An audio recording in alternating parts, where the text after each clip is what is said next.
laata diina fittiin godiyoo ilmaan kana ammallee achitti dhaquu laaluu diddu taate farramteetiin akkasitti ilmaan kana guuree gurgurtisa jechuudhaan ganaa maqaan dha'uu yoo dhibamanillee yoo asitti du'anillee. Assalaamu alaikum warahmatullahi wabarakaatu. Yeroo jirtanii obboleeyyan kiyya akka nagaa galtanii jirtanii jabaatanii isin jecha alhamdulillah hunammoo hin jira gaa'e.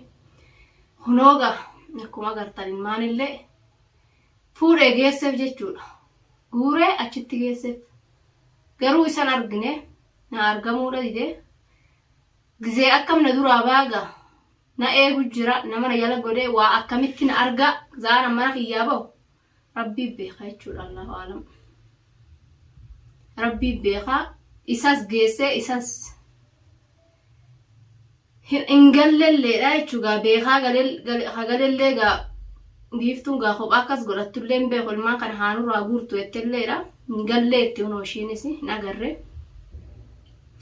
Ilmaan na guban yettee gaa hunoo maraachuu jirti haa gubattuuni gaa ni yaamtee haatti dhufu jirti. Yaamtee haatti dhufatu ilmaanillee garaa kiyya ni dadha jechuudha namma. Garaa kiyya jabeeffadheetiin kophaa na bulchee mookkan kun ilmaan kiyyarraa wasitti waan hin jiruun hin qabu. Inillee dhabaaru abbaa ilmaaniti. Ilmaan kiyyarraa kophaa na bulchite rabbi kophaa isaa bulchuun hin jiru. Kophaa duraanuu bulu jira deddeemu jira miire. Waan hin jiruun illee waan qabu jechuuf hin jedhe. Ani isallee dhabaaru. Ilmaan kiyyas garan irraa hidhadhalaal. Nillaala. Akkuma isaan godhan nillaala toora torbaan takkaa fi kana calirraa jeetiin anis dalagaa xiyya deema. Calirraa jeetiin dalagaa deeme dalagaa barbaaddadde jechuudha. Mee akka inni godhuun itti dhufa gaammoo. Mee irrumaa baqatee gaa ishii biratti sitti dhaquu didaa numa laala. Mee yoo ishii biratti sitti dhaquu dide gaa inumaa ilmaanuma kana dheefaa deema jechuudha gaa gisa sanii bara. Yoo ishii biratti itti dhaquu didee faraqaa ilmaanii ishitti dhaquu dide waanaa fi imti gaa ilmaanuma isaa dadhabee manarraa beewu jechuudha gisa san. Anaa miti immoo dubbii isaan jaa'u gisa sanii. Haa if keessatti gallaaluu gaanillee. Mee akkam jee haa if keessa wardaan ilmaanirraan kaatu ilmaan hin darbitu jettee miti ati Abrahaam. Ani ilmaan quufe jechuudha. Oggaa jaarsa quufan ilmaanillee ilma quufan. Tamaam. Jaarsa jibbinaan ilmaanis jibban. Ogguma jaarsa fi jaartii waliin jaalala qaban ilmaanillee jaalatan jechuudha. Ilmaan abbaanuu jibbe maal hin godhan garatti hin dachaafadhu. Anis lafaa guureen finne. Saniifuu ilmaan kan kee mana biiftutti ilaalladhuun siin jabbuleessuun sii geessatiin jirachi. Wanni na jalaa miliixuuf hin jirtu jechuudha. Bakka feetettuun baatu as keessatti waan ta'eef miliixuus hin baatu.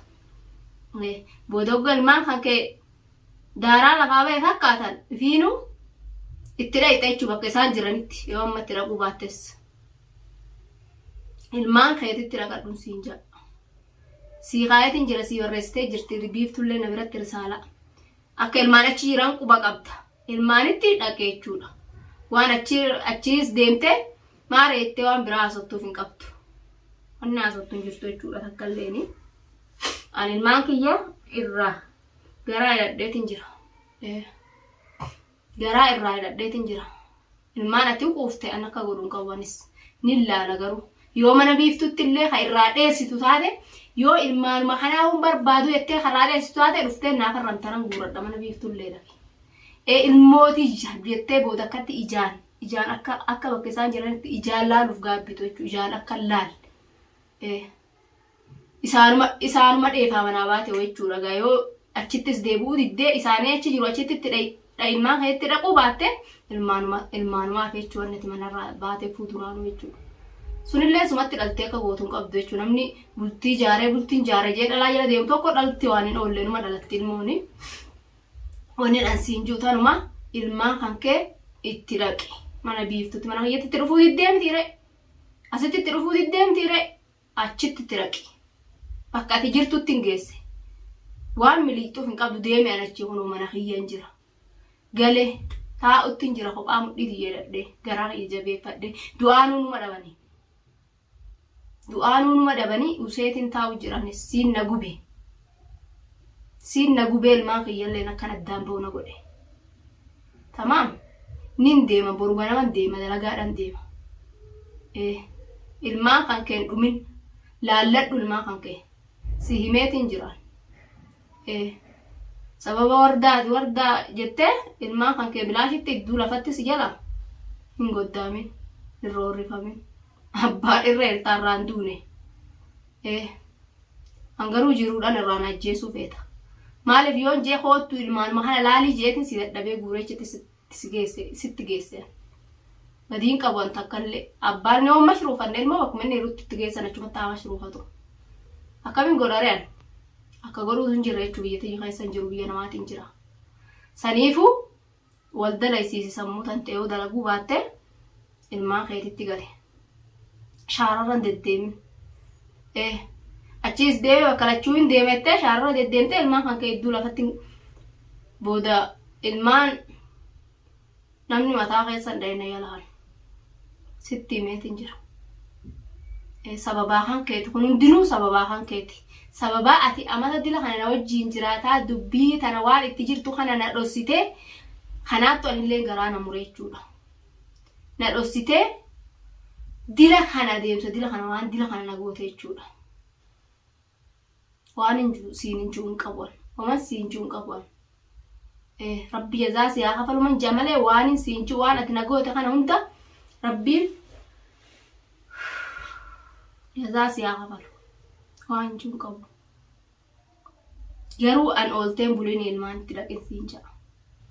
Ilmaanitti dhaqisiin ja'a. Yoo ammoo ittiin dhaqu hin fedhu jettee achillee faraqaa ilmaanii achi kadhaabbachuu diddu taate ilmaan kiyyallee deebi'eetiin guuraa garuu naaf farramta. Ganaa maqaan dhawan hoduu maaltu asitti ajjeese jee laaluu jetteet naaf farramta jechuudha. Ilmaan kiyyoo gosa guuradheetiin ittiin rakkadhee ittiin gubadhee akkumaan asiin gee kana daran guddifadhee bakka Rabbiin naa geessisa inshaallah jechuudha. Hin danda'uu hiyyaa mitiin fedhuu hoo hayattu taate hoon fedhuu hin barbaadu isaanumaa ijaan arguun fedhu hayattu taate akkasitti naaf farramtaa jechuudha. Ani immoo yoo ilmaa kan kee jaalattu taate ilmaan akkatti maraatan baaban keenya yoo janiiti itti raqee bakka isaan jedhette hunoo waan hin jiru bira. An biraa deemetiin jiranii agarta hunoo. Mana kiyyaan kophaa taa'utti jira. Ilmaan kun obiiftuu bireeran si barreessitee risaalaa quba qabda waliif bilbiltan aggumana biraati malee hogganan achi godhe waliif bilbiltan kijiba malee. Kijiba duraanuu anganaa isin amanuu addunyaa kanatti akkamittiin isin amanaawu.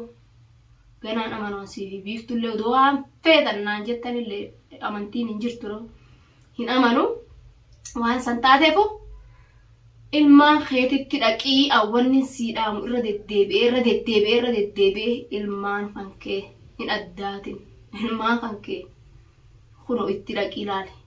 Useetiin qullaa guuree akkuma aalettiin qullaa guuree achitti facaasee dhufe jechuudhaan ilmaan. Waan takkallee asiin fuudhellee hin geessine waan mana jirullee.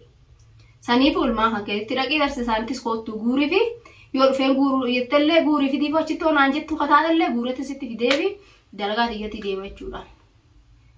Darsa isaanillee guuretti sitti fidaaf hoo guurii naafidii fi haatattaanii na bira hayattu taates haatattaanii. Itti dhaqi garuu yoo katiin dhayne taate nin guura dhalmaa kiyya akkan siin jeenaa farramteetuma jechuudha hin fedhu ittee. Saniifuu ilmaan itti dhaqi. Araddarran deddeemini ilmaan kan keessatti dhaqi.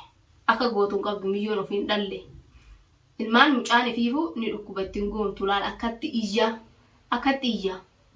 Agartee jirta viidiyoo irraa marree jirra. Akka inni ilmoo sun itti mammaraattu agartee jirtatu. Fuudhee haakama geeffadhu ilmoo tantee. Ilmoo tantee fuudhee haakama geeffadhu. Haakamallee geessineen. Siifin hima. Darsa isaanii immoo guuratiin siifidaaf. Yoo kanaa fidiif jettu taate yoon taa'u fuudhiif darsa isaanii. Ani wanni siidhaamu tanu waan biraan qabu garaan na gubatee gubadheetiin jira ani sii qabultii teenyallee diigee facaasellee biiftuu miti si jechuus maattu bultii dullatti firraa dhiisatiin bultii haaraa ijaaraa jee eegale malee anaa miti inshaallah itti fufi rabbi siyaa tolchu bultii haaraa teete awwaan isiin cuun qabu. Du'aawuma sii godha malee waa takkaallee siin hin cuun abbaa ilmaanii tatarrallee borulleedha.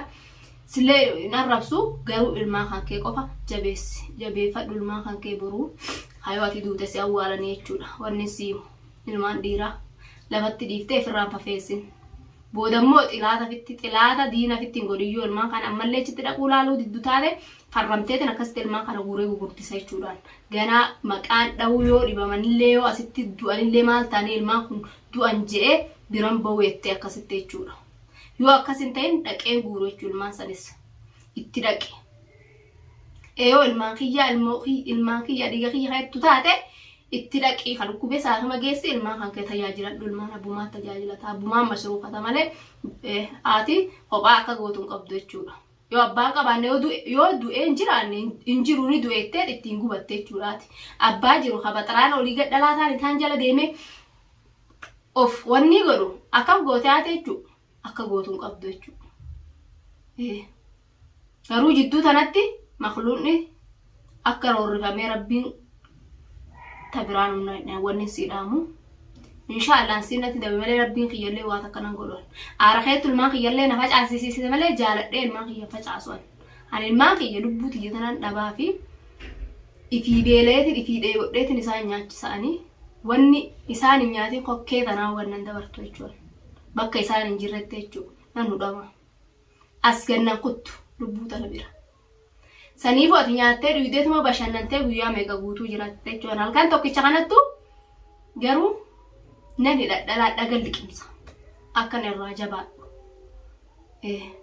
waa hunda namummaan nama godhaasiin na godhe saniifu ilmaan kan kee biiftuu biratti laalladhuun siin ja'a tanin siidhaamu tanumaa oromolleen dhagaa hunol isinilleeni ilmaan isaa abbumaa dandata ilmaanii efa sin fedhu jee ilmaan isaa haa qabatu Bye. One is Sida Mutanma, and Maha Kate Dhaqadhuun siin ja'a.